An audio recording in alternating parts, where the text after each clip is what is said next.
motema na ngai ezwaka kimia kofanda pene na yo bapasi ya mokili ekendaka mosika. Voilà. Matthieu 13, à partir du 1er jusqu'au 5e verset. Et ensuite, on va prendre le verset 18 à 21. Matthieu 13, verset 1 jusqu'à 5. Je vais lire avec la version... Voyons voir, quelle version je vais prendre. Matthieu 13, à partir du 1er jusqu'au 5e verset. D'abord, donnez-moi une minute, juste vérifier la version. C'est pas la bonne. Je vais lire avec la version Parole de vie. Voilà, c'est la version que je cherchais. Je lis au nom du Seigneur. Ce jour-là, Jésus sort de la maison et il va s'asseoir au bord du lac. Des foules nombreuses se rassemblent autour de lui. C'est pourquoi il monte dans une barque et il s'assoit. Toute la foule reste au bord de l'eau. Jésus enseigne beaucoup de choses aux gens en utilisant des comparaisons. Il leur dit, « Le semeur va au champ pour semer. Pendant qu'il sème, une partie des graines tombe au bord du chemin. Les oiseaux viennent et ils mangent tout. Une partie des graines tombe dans les pierres, là où il n'y a pas beaucoup de terre.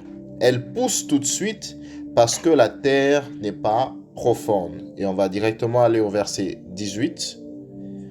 Verset 18. Je sais que c'est un texte que nous connaissons tous. Le verset 18 dit ceci. « Écoutez donc ce que l'histoire du semeur veut dire. Le bord du chemin où la graine tombe, ce sont les gens qui entendent la parole du royaume et qui ne comprennent pas. L'esprit du mal arrive et il arrache ce qu'on a semé dans leur cœur. Le sol plein de pierres, c'est là où j'aimerais que nous puissions nous focaliser ce soir. Le sol plein de pierres, ce sont les gens qui entendent la parole et qui la reçoivent aussitôt avec joie.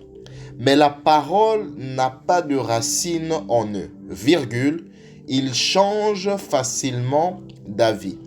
Alors, quand il y a une difficulté ou quand on les fait souffrir à cause de la parole, ils abandonnent tout de suite. La deuxième portion, nous sommes toujours dans Matthieu, chapitre 7, verset 24. Matthieu 7 et le verset 24, ou à partir du verset 24. Quiconque donc entend ces miennes paroles et les met en pratique, je le comparerai à un homme prudent qui a bâti sa maison sur le roc. Et la pluie est tombée, et les torrents sont venus, et les vents ont soufflé et ont donné contre cette maison, et elle n'est pas tombée, car elle avait été fondée sur le roc.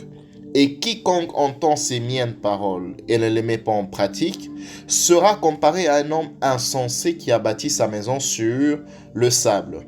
Et la pluie est tombée, et les torrents sont venus, et les vents ont soufflé et ont battu cette maison, et elle est tombée, et sa chute a été grande. La dernière portion, nous sommes dans Daniel chapitre 3. Daniel chapitre 3. Daniel 3. Moi, j'aime prendre tous les passages, comme ça, je peux facilement couler. Daniel 3, à partir du 14e verset. Une histoire que nous connaissons tous très, très, très bien. Nebuchadnezzar prit la parole et leur dit, s'adresse à Meshach, Shadrach et Abednego. Est-ce à dessein, Shadrach, Meshach et Abednego, que vous ne servez pas mon Dieu et que vous n'adorez pas la statue d'or que j'ai dressée? Maintenant, si au moment où vous entendrez le son du cor, de la flûte, de la cithare, de la sambuc, du psaltérion, de la musette et toute espèce de musique, vous êtes prêts à vous prosterner et à adorer la statue que j'ai faite, mais si vous ne l'adorez pas, à l'instant même vous serez jetés au milieu de la fournaise de feu ardent. Et qui est le Dieu qui vous délivrera de ma main? Shadrach, Meshach et Abednego répondirent et dirent au roi, Nebuchadnezzar, il n'est pas nécessaire que nous te répondions sur ce sujet. S'il en est comme tu dis, notre Dieu que nous servons peut nous délivrer de la fournaise de feu ardent, et il nous délivrera de ta main, ô roi. Verset 18.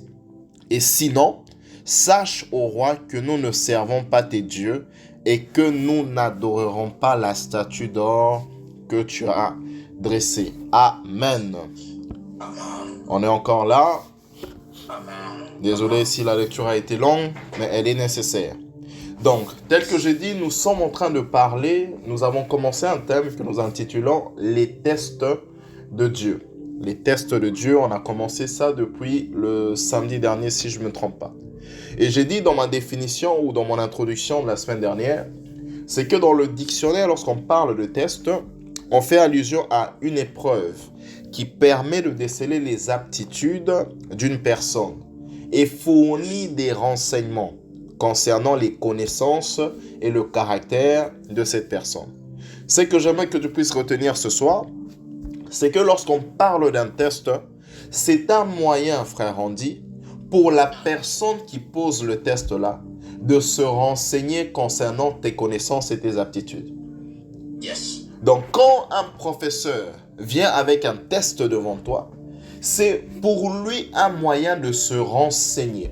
Il aimerait savoir, est-ce que les choses que je t'ai enseignées, est-ce que les cours que tu as reçus, est-ce que toutes ces choses, les exemples, les livres, les chapitres, tout ce que je vous ai enseigné, présenté pendant 6 mois ou toute une année, j'aimerais, moi, professeur, me renseigner. En réalité, le test, c'est beaucoup plus par rapport au professeur.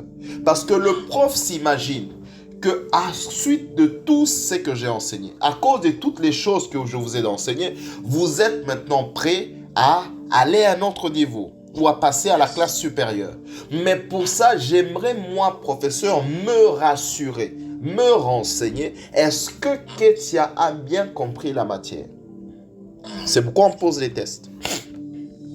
On cherche à savoir ce que tu sais et comment la connaissance ou le savoir que tu as acquis, que tu es censé avoir acquis, comment est-ce que ça transforme ta vie et ta façon de voir. Je m'explique. Lorsque nous sommes à l'école primaire, du moins je pense que c'est le même système partout dans le monde, c'est qu'à l'école primaire, Sœur Noni, il n'existe pas des chiffres qui commencent par moins.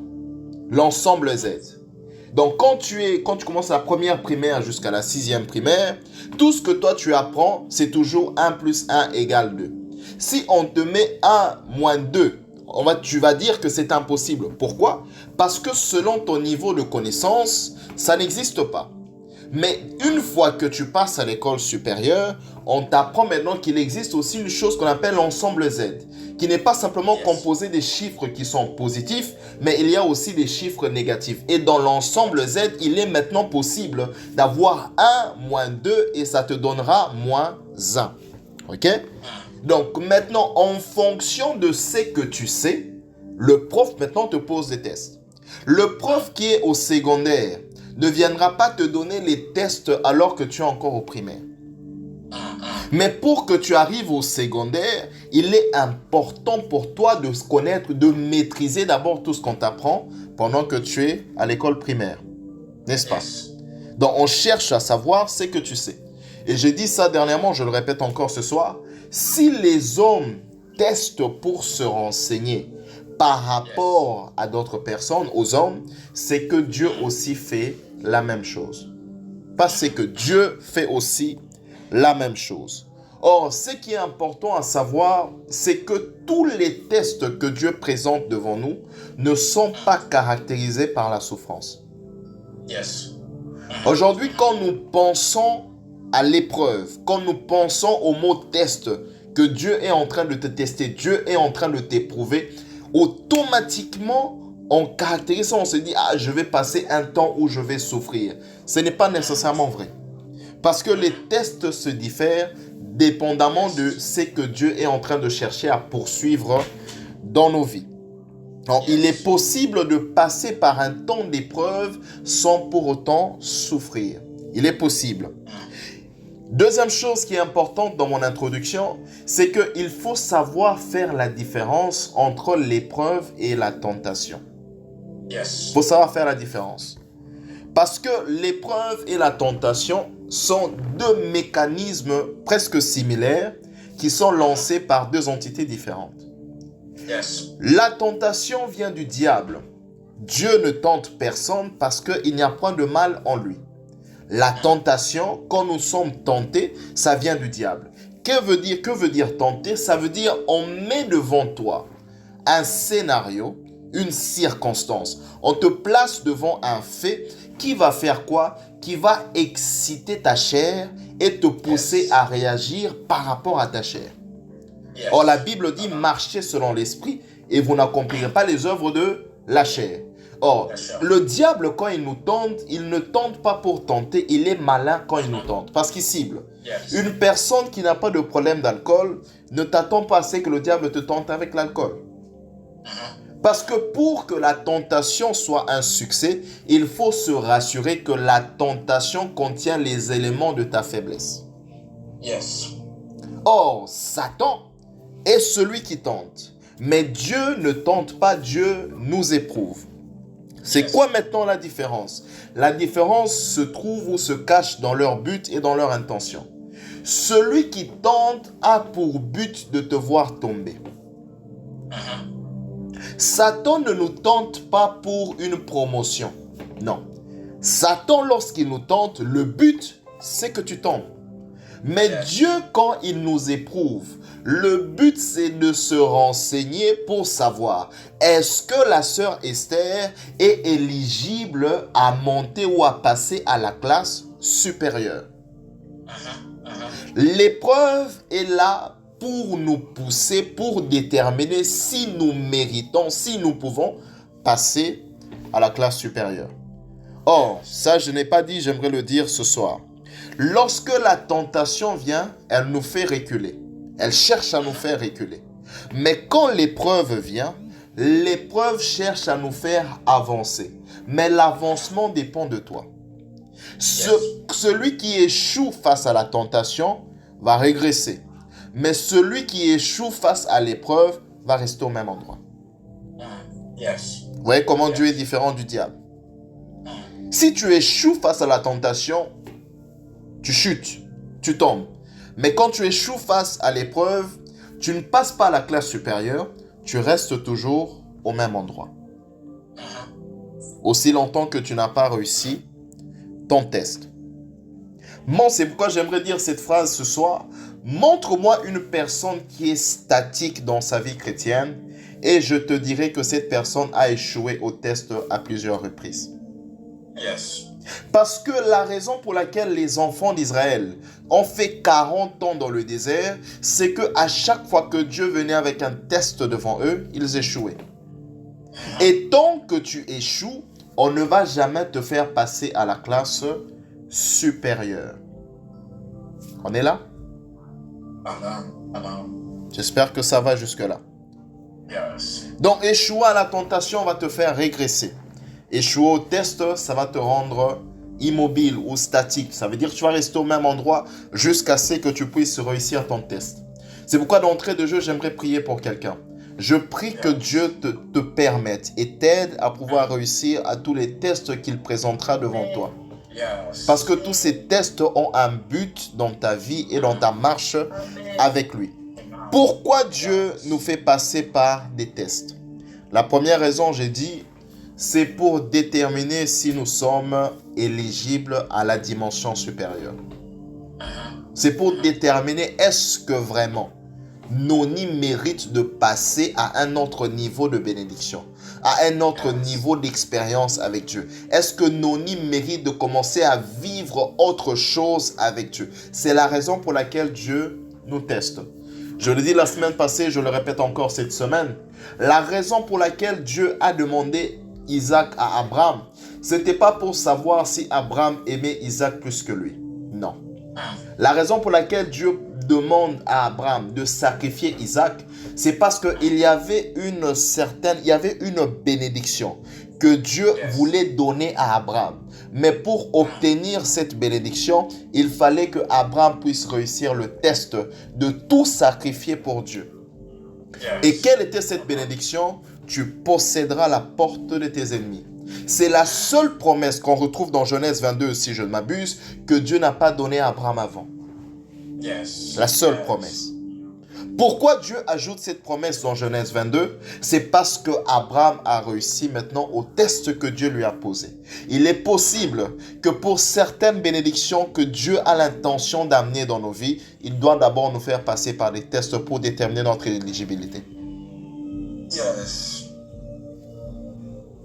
Amen. Je sais, c'est pas les choses, tu vas recevoir, je sais. Mais c'est nécessaire. C'est nécessaire. Donc, pourquoi Dieu nous fait passer par des tests? C'est pour déterminer si nous sommes éligibles. Éligibles à la prochaine dimension.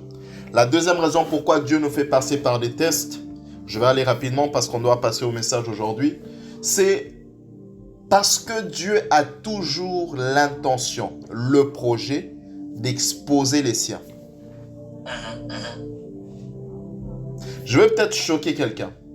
Est-ce que vous savez ou vous vous rendez compte que les problèmes que Job a eu avec Satan, c'est à cause de ce que Dieu a dit à son sujet? Satan arrive au ciel. Ce n'est pas Satan qui vient parler de Job à Dieu.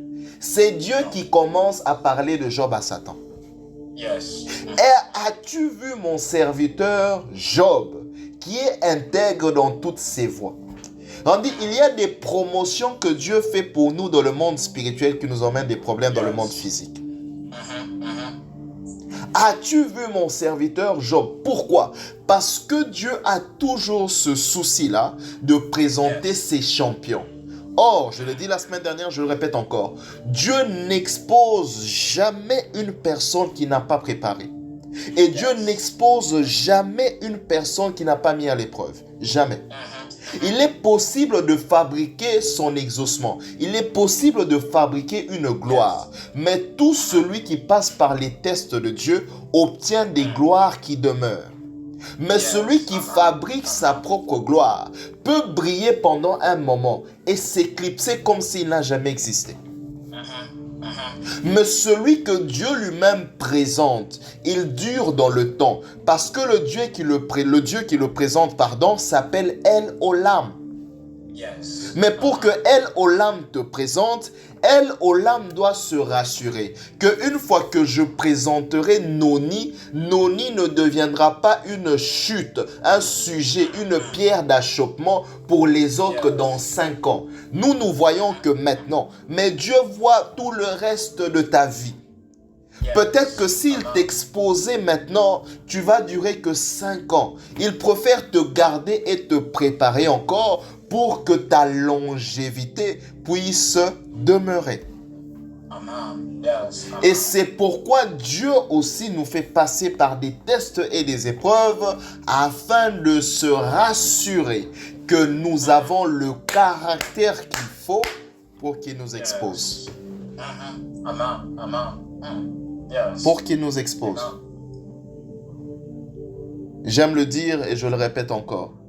On n'est pas tous appelés à remplir des stades. On n'est pas tous appelés à être suivis par des foules. On n'est pas, même si tu sers Dieu, on n'est pas tous appelés à avoir 1 million de followers sur les réseaux sociaux. On n'est pas tous appelés à ça.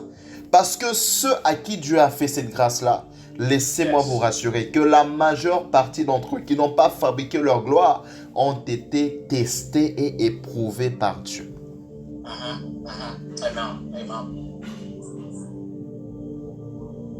Testés et éprouvés par Dieu. Maintenant, là où ce qui nous intéresse, c'est on parle des tests, mais c'est quoi maintenant les différents tests de Dieu? On a parlé de Samson,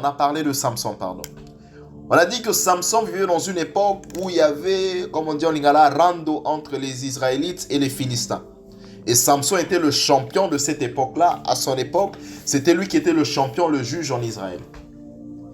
Delilah, qui était sa copine, va poser la question à Samson à plusieurs reprises. Quel est ton secret? Quel est le secret de ta force?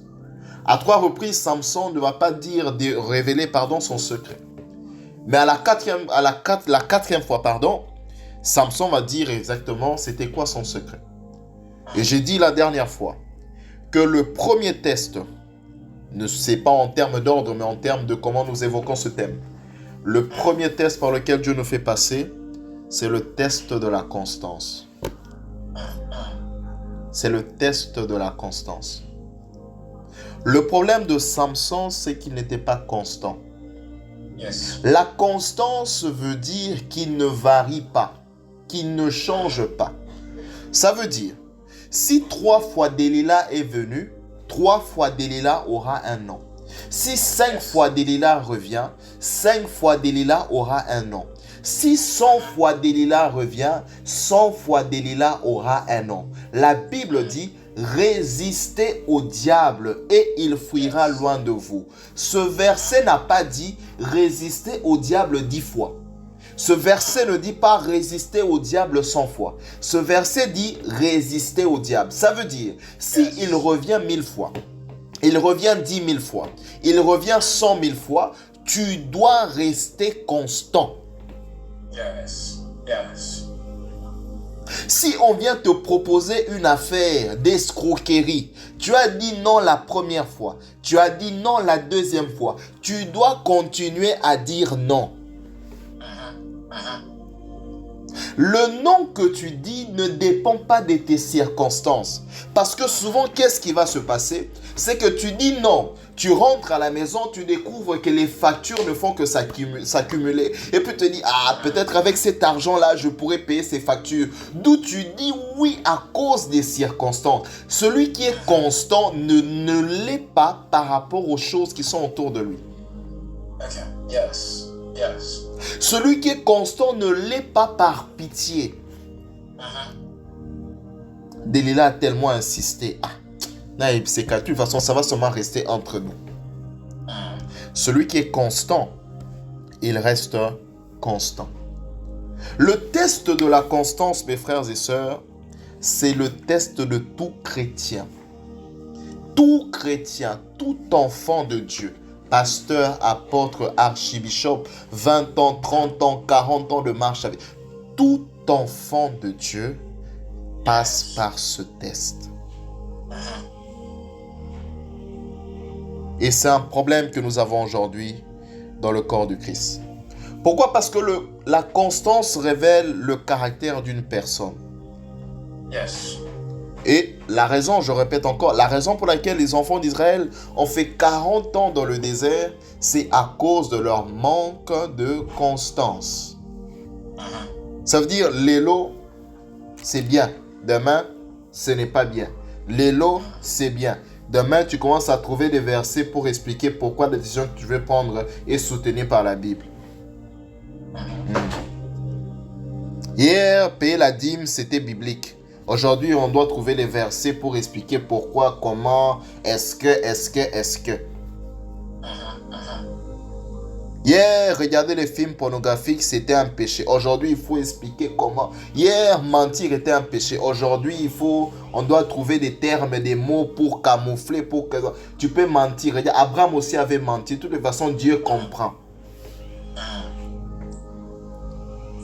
Hier, tu ne ratais pas un culte, tu ne ratais pas ta prière, le rendez-vous que tu avais avec Dieu. Mais aujourd'hui, le Seigneur comprend aussi. Il était homme comme moi, je suis fatigué. Il peut aussi ressentir la constance.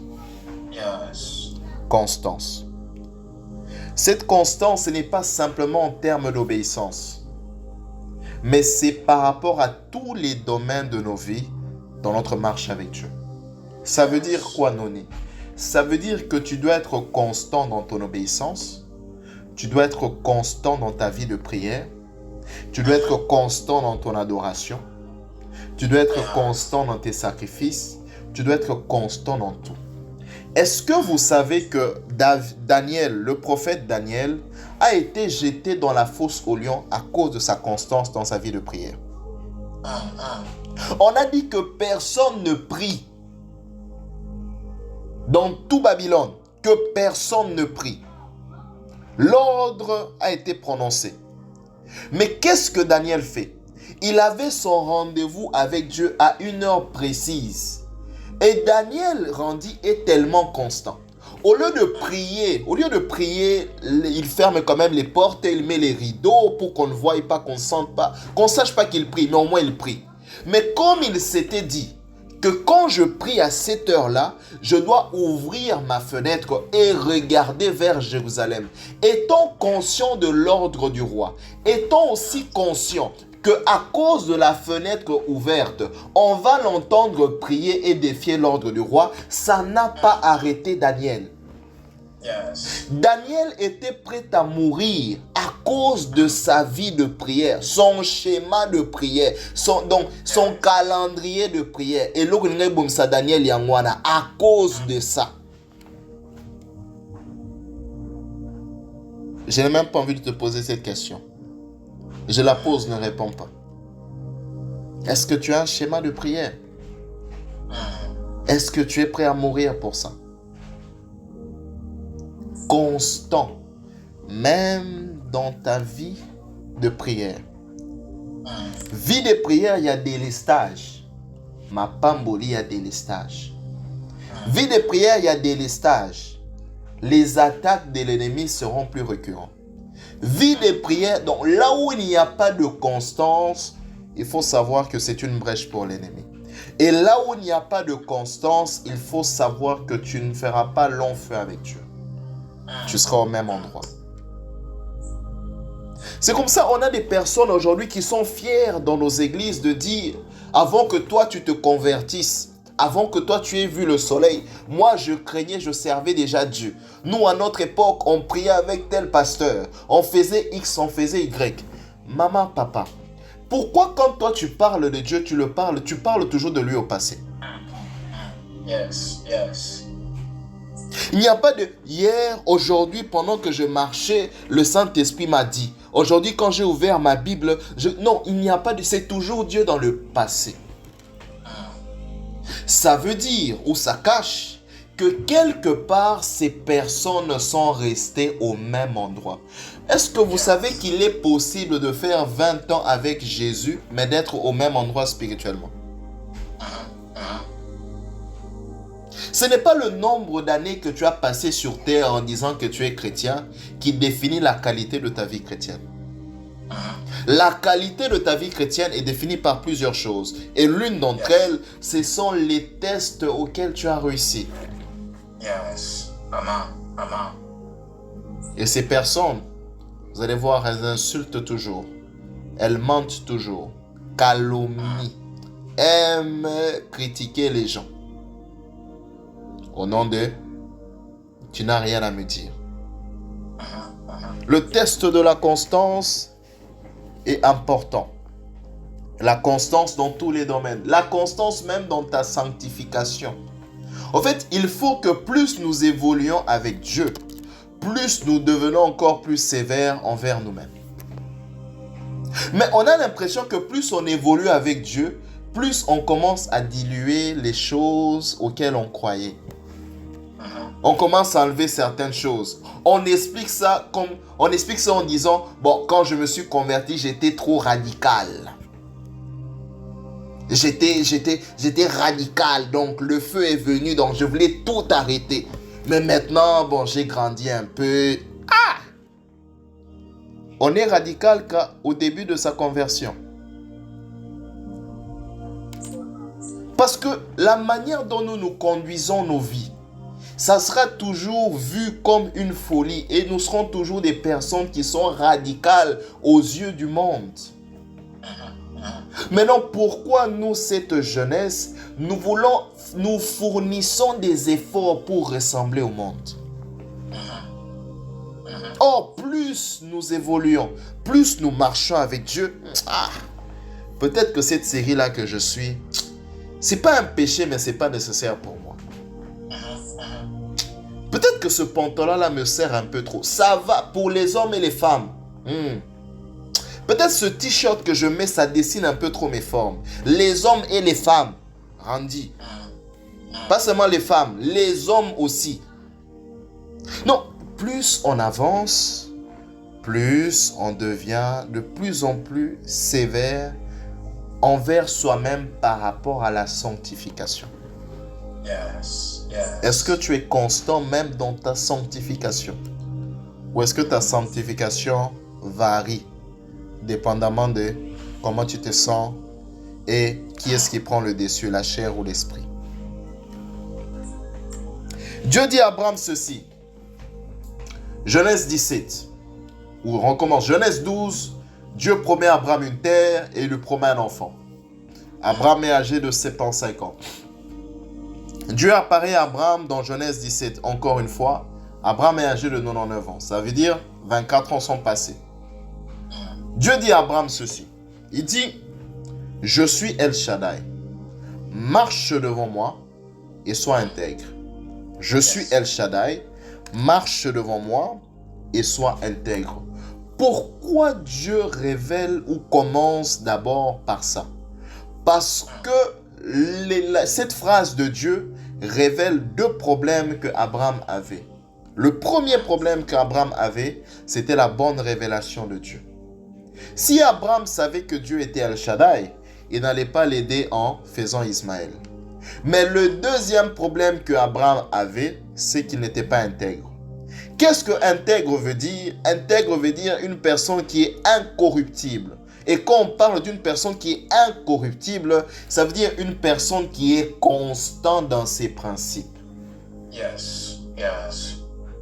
Dieu dit, Abraham, tu as passé 24 ans en train d'attendre Isaac parce que tu ne connaissais pas réellement qui je suis, mais deuxièmement parce que tu n'es pas intègre.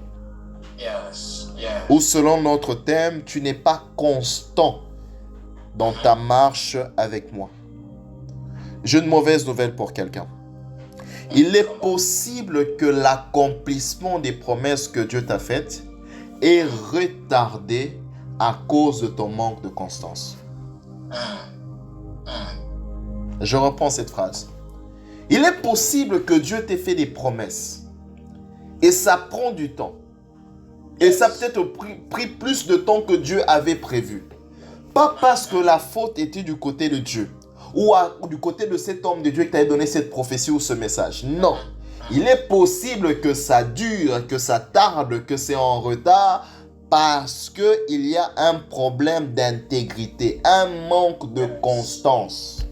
Yes. Yes. C'est ce que Dieu dit à Abraham. Il dit à Abraham, je suis El Shaddai. Je n'ai pas besoin de ton aide. Je suis le Tout-Puissant. Mais deuxièmement, Abraham, il faut que tu arrêtes de vaciller. Il faut que tu arrêtes de danser. Il faut que tu sois constant sur le fait que tu as décidé de marcher avec moi. Je prie pour nous tous. Que Dieu nous aide à être des personnes constantes. Que Dieu nous aide à être des chrétiens constants. Que Dieu nous aide à ne pas vaciller. Que Dieu nous aide. Peu importe ce qui viendra devant nous. Que Dieu nous aide à être constants dans notre marche avec lui. Être constant. Je ne sais pas, je connais une personne, on va dire ça comme ça, qui dans sa famille, vous savez, la poteau, on va vous dire, oh voilà, tel peut prendre tel, il faut mentir pour l'âge, il faut dire qu'elle a tel âge, alors que ce n'est pas ça. Et un homme, disons un homme, lui dans sa famille, quand il y a ce genre de réunion, on ne l'inclut pas. Et quand il y a ce genre de décision, il ne figure même pas parmi les options. Écoutez la réponse. Ah, lui, on sait que ce genre de choses, il ne va pas accepter au nom de je suis pasteur. Quelle intégrité. Donc, même les gens savent que parce qu'il est tellement constant qu'on sait déjà ce qu'il va nous dire. Ah, je prie qu'on arrive à un niveau où même le diable, même les gens qui veulent nous tenter, connaissent déjà les réponses qu'on va leur donner à cause de notre constance. Amen. Amen. Mais ton voisin, pas toi, ton voisin. Il y a des tests pareils. Ah, elle aime l'argent. Lui, il aime l'argent. Ah, on dit manaï, ne vous inquiétez pas. Ça dépend de comment vous présentez ça. Mais on dit manaï, il aime l'argent. Même le monde sait.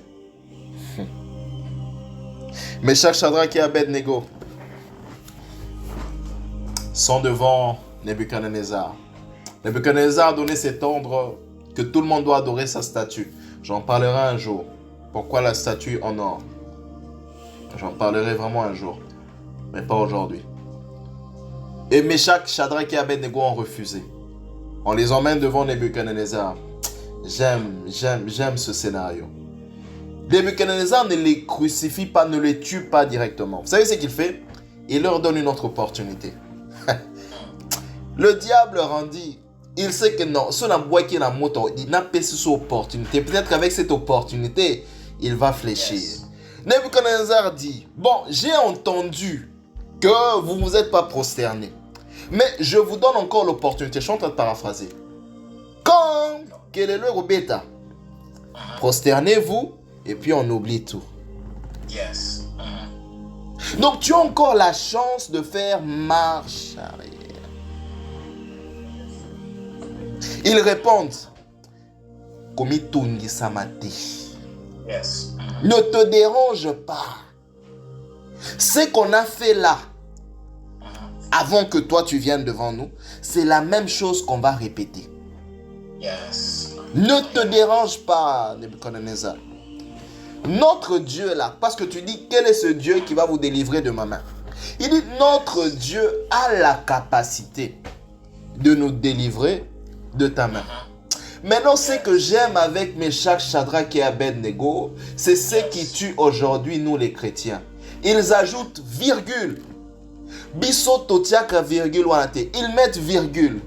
Sinon, ça veut dire, même si Dieu ne nous délivre pas de tes mains, nous n'allons pas nous prosterner. Yes. Yes. Celui qui est constant ne l'est pas en fonction de ce que Dieu peut faire, mais il est en fonction de ce que Dieu représente pour lui. Yes. Yes. Amen. Yes. Mais chaque Shadrach et Abednego disent, Dieu peut nous délivrer, mais s'il ne nous délivre pas, notre constance ne dépend pas de sa délivrance. Notre constance par rapport à cette décision, c'est par rapport à ce que Dieu représente pour nous. Dieu représente à nos vies. C'est que Dieu est dans nos cœurs. Qu'il délivre, qu'il ne délivre pas, nous n'allons pas nous prosterner. Yes. Amen. Est-ce que tu es capable de rester auprès de Dieu, même s'il ne te délivre pas? Parce que dans le test de la constance, frère Andy, c'est que Dieu ne va pas éteindre le feu. Il va t'attendre dans la fournaise ardente. Yes. Yes. Zambé, Ozangouya, tu vas nous délivrer. Entre d'abord. Entre d'abord. Il ne va pas éteindre le feu. Il t'attend dans le feu. Yes. Il t'attend dans le feu. Parce que lui aussi veut voir, est-ce que tu peux aller jusqu'au bout, même si je ne te délivre pas? Est-ce que tu peux rester auprès de Dieu même si tu ne te maries pas? Est-ce que tu peux rester auprès de Dieu même s'il ne te donnait pas des enfants? Est-ce que tu peux rester auprès de Dieu même si tu finis ta vie étant pauvre? Est-ce que tu peux rester auprès de Dieu même si toutes les choses qu'il a promis, tu ne les vis pas? Est-ce que tu peux être constant?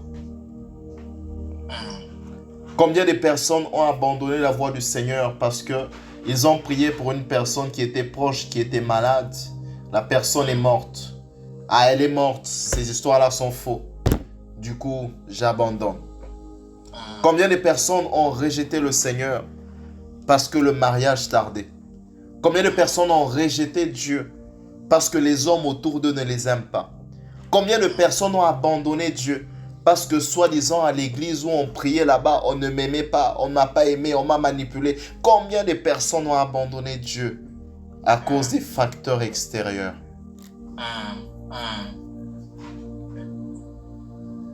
Et si Dieu ne guérissait pas ta maman? Et si Dieu ne te donnait pas des enfants? Et si Dieu ne te donnait pas ce mariage, est-ce que tu vas entrer dans la fournaise ardente? Le test de la constance. Je finis en disant ceci, concernant le test de la constance. À celui qui est constant, on donne les choses qui durent. À celui qui est constant, on donne les choses qui durent. À celui qui est constant, on le maintient dans une position pour le faire durer. À celui qui est constant, on le fait passer de niveau rapidement. À celui et à celle qui est constant. Il est temps que nous puissions devenir constants. Devenir constant. Même si tu ne te maries pas. Même si tu n'as pas ce que Dieu t'a promis. Reste intègre. Abraham, ça a pris 24 ans à cause de toi. Mais même s'il fallait que ça prenne encore 24 ans, Abraham, à partir de maintenant, devient constant. Devient constant. Et Jésus l'explique dans la parabole. On va clôturer avec la parabole. Jésus l'explique dans la parabole. Il dit, il y a de ces personnes, ils reçoivent la parole. Les personnes dont la terre est remplie de pierres. Ils reçoivent la parole de Dieu. Écoutez ce que Jésus est en train d'expliquer. Ils reçoivent la parole de Dieu. Ils la reçoivent avec joie. C'est les gens qui aiment les rémas. Il y a des gens qui aiment les rémas. Et ils aiment seulement les rémas. Donc, maté à Nyorsu Yazukara réma. Parce que les rémas, ça réveille quelque chose dans sa chair. Ne vous y trompez pas. Toutes les personnes qui acclament là n'acclament pas spirituellement. Des fois, c'est aussi la chair. Ils sont épatés. Réma. Réma, quelle profondeur. Hein? Les amis des Randi. Quelle profondeur. Réma. Machine à Réma. Il y a même des personnes qui se surnomment. Je ferme la parenthèse. Jésus dit, il est de ces gens qui reçoivent la parole avec joie. Powerful. Merveilleuse parole. Quel message. Ensuite, Jésus dit, leur problème, c'est qu'il n'y a point de racine. Ensuite, il ajoute, j'ai aimé ma version. Ma version dit, il change d'avis. Oh. Une personne qui change d'avis est une personne qui n'est pas constante. Ils entendent, ils reçoivent la parole. Mais cette parole n'a point de racine en eux parce qu'ils changent d'avis. Aujourd'hui, tu crois à ça, demain, tu ne crois pas. Aujourd'hui, tu crois, demain, ils changent d'avis. Et il ajoute, c'est la partie qui m'intéresse. Quand il y a une difficulté ou souffrance qui vient, qui vient parce que le diable les a réclamés, qui vient parce que les liens de la famille les a réclamés, qui vient parce que la malédiction les a réclamés, qui vient parce que les sorciers les ont réclamés. Non. Jésus dit, quand il y a une difficulté ou souffrance qui vient à cause de la parole qu'ils ont reçue. Ça veut dire que les paroles que nous recevons, que Dieu nous donne, emmènent aussi des tests. Le deuxième test, c'est la mise en pratique de la parole de Dieu. Mettre en pratique la parole. Jésus dit, ils reçoivent la parole. Mais cette parole qu'ils reçoivent va emmener vers eux des épreuves. Parce que c'est à cause de la parole que les épreuves sont venues. Les épreuves sont venues à cause de la parole. Donc, toutes les paroles que tu reçois, que ce soit par des prédications, que ce soit en lisant la Bible, que ce soit par des prophéties, que ce soit par des enseignements, toutes ces paroles-là que tu reçois au quotidien doivent aussi être éprouvées. Yes. Yes. Elles emmèneront des tests. Maintenant, quand les tests là viennent, Jésus dit, il change d'avis. Change d'avis.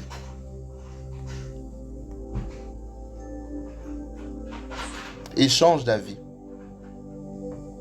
La parole que tu reçois emmènera des difficultés.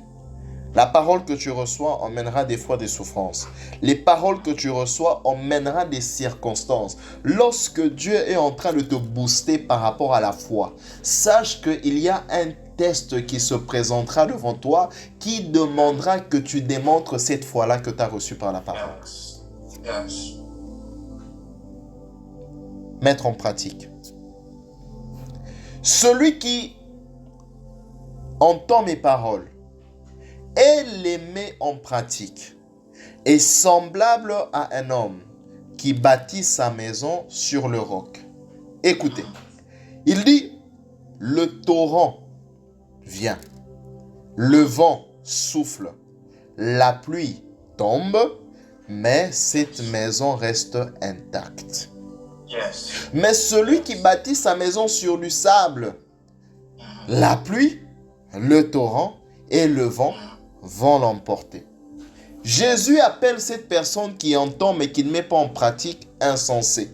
Mais qui insensé naïe, ce n'est pas par rapport au fait qu'il bâtit une maison sur du sable.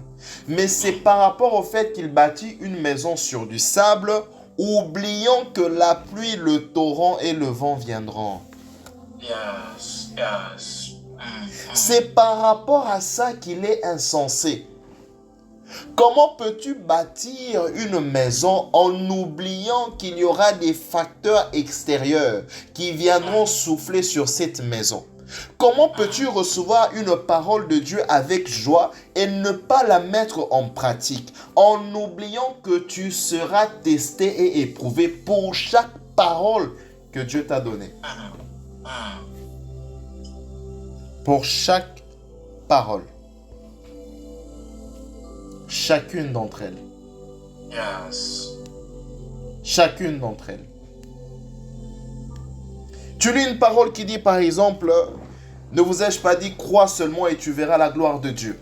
Ensuite vient une situation qui demande, qui exige que tu crois. C'est un test. Yeah. Est-ce que tu mets la parole que tu entends en pratique?